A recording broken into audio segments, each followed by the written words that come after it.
हिंदी कक्षा 1 बड़ी ई की मात्रा। आज इस वीडियो में मैं आपको बताऊंगी कि कक्षा 1 के बच्चों को हिंदी में बड़ी ई की मात्रा आसान तरीके से कैसे सिखाई जाए।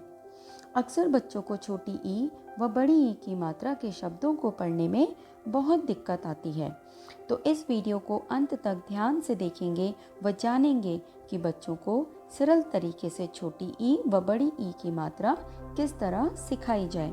इसके लिए आपको कुछ महत्वपूर्ण बातों का ध्यान रखना होगा।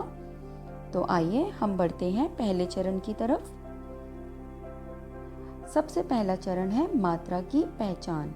इस चरण में आप बच्चों को मात्रा की पहचान करना सिखाएंगे। यह है बड़ी ई और यह है इसकी मात्रा। दूसरे चरण में आप बच्चे को मात्रा का उच्चारण करना सिखाएंगे। ध्यान रहे कि मात्रा का उच्चारण स्पष्ट व साफ होना चाहिए। बड़ी ई की मात्रा जब व्यंजन के साथ आती है तो व्यंजन का उच्चारण लंबा और तेज होता है, जैसे कि क पर लगी है बड़ी ई की मात्रा, तो इसे पढ़ेंगे की। यहाँ आपको ध्यान रखना है कि बड़ी ई की मात्रा हमेशा व्यंजन के बाद लगाई जाती है। ख में लगी है बड़ी ई की मात्रा खी। ग में बड़ी ई की मात्रा, इसका उच्चारण होगा गी। पहले बच्चों को मात्रा की अच्छे से पहचान करने के लिए आप क से ह तक सभी व्यंजनों पर बड़ी ई की मात्रा लगाकर बच्चों से पढ़वाएं, जैसे कि की, खी, गी, घी, ची, छी, जी, झी। इस तरीके से क से लेकर ह तक सभी व्यंजनों पर बच्चों से मात्रा लगवाकर उसको पढ़ने का अभ्यास करवाएं। जब बच्चा मात्रा को देखकर पहचान कर ले व उसका उच्चारण करना सीख जाए तो तीसरे चरण की तरफ बढ़ा जाएगा। इस चरण में हम बच्चों को सिखाएंगे कि किस तरह से ई की मात्रा के शब्दों को पढ़ा जाए। तो सबसे पहले हम पढ़ेंगे 2 अक्षर के शब्द। क पर बड़ी ई की मात्रा की, ल।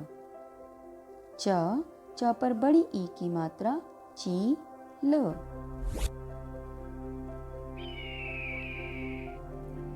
उसके बाद हम पढ़ेंगे 3 अक्षर के शब्द।